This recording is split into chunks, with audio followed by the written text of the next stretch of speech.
Clemson prediction. Let's just go on record here and now, you and I. They got a win total of 8.5. We checked FanDuel earlier today. The win total for Clemson has dropped to 8.5.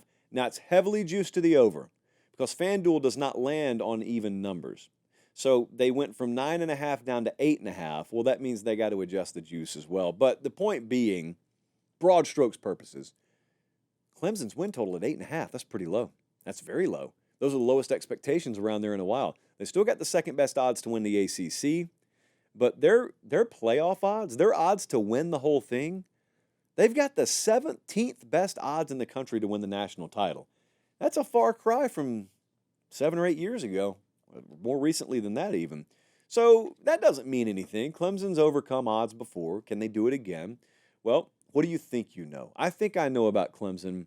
Defense can still be counted on here. Portal or no portal, they got really good players there. That defensive front especially. I'm very excited to see them against Georgia's offensive line. Week 1 in Atlanta, no less. The other thing, another thing I think I know about Clemson is they answered the bell at wide receiver. They finally got tired of watching a copy-paste of the same body type at receiver, not be able to get separation, not be able to pull away. And so TJ Moore and Bryant Wesco are both freshmen. Those are different kind of guys. They'll both play this year. They're not small. They're both 6'2" or taller, but they can move. And they're a little more twitchy maybe than some of the other guys they've had there. A third thing I think the program's backed into a corner a little bit. The whole chip on the shoulder thing. Now, in the past, that's when Clemson as a program has been at its best. They've also had really, really good players to be able to take advantage of that. In the past, Clemson was overlooked, but it turned out you shouldn't have overlooked them because they had really good championship caliber rosters. Is this a championship caliber roster? Remains to be seen. But I do think the attitude is that of one whose back is against the corner, or into the corner, shall we say. Now, big questions here. How much does Cade Klubnik progress as a quarterback? Year 2 under Garrett Riley's system. They were 98th in explosive play rate last year. Not good enough by a long stretch. That's not just him. The offensive line's got to be better, obviously. You got to have receivers step up, but the turnover issue was terrible last year, too. More on that in a second. Second question, is this secondary up to the standard of Clemson? I know I said we could count on defense. I think it's a little bit more questionable on the back end because they lost 6 of their top 8. This is Clemson. They backfill nicely defensively, but still at least maintains my attention when we go through fall camp. The third thing, going back to just the turnovers for a second. So you look at Clemson last year, and they failed to win double-digit games, and you think to yourself, because you watched them, and they were turning the ball over a lot, you must think, oh, they had terrible turnover luck. They were tied for number 1 in the country at forcing turnovers. They actually took the ball away a lot. They had 28 forced turnovers last year. Now, they turned it over offensively a lot, but that could be a good thing or a bad thing. If it carries over, if your defense takes the ball away a whole lot again, that's a great thing. History says we can't always count on that. History says that's a randomized stat, even with good defenses. And my concern is that Clemson didn't blow many people out last year. If they lose that turnover edge and they're not markedly better as a team this year, well, then what happens with the win-loss? That's why that win total's down at 8.5. A lot of questions like that are valid. What's the staff look like at Clemson?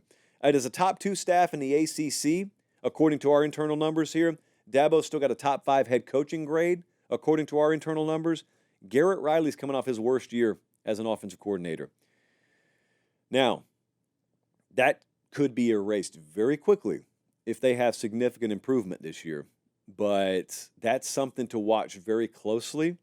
Wes Goodwin's defensive coordinator grade is still pretty low, but also he needs a lot more mileage before we can really get a good read on that. Overall, it's a good staff. It's an imperfect staff, but still a pretty good staff. Schedule breakdown, they got to have a fast start, or else you could have a rinse repeat of last year.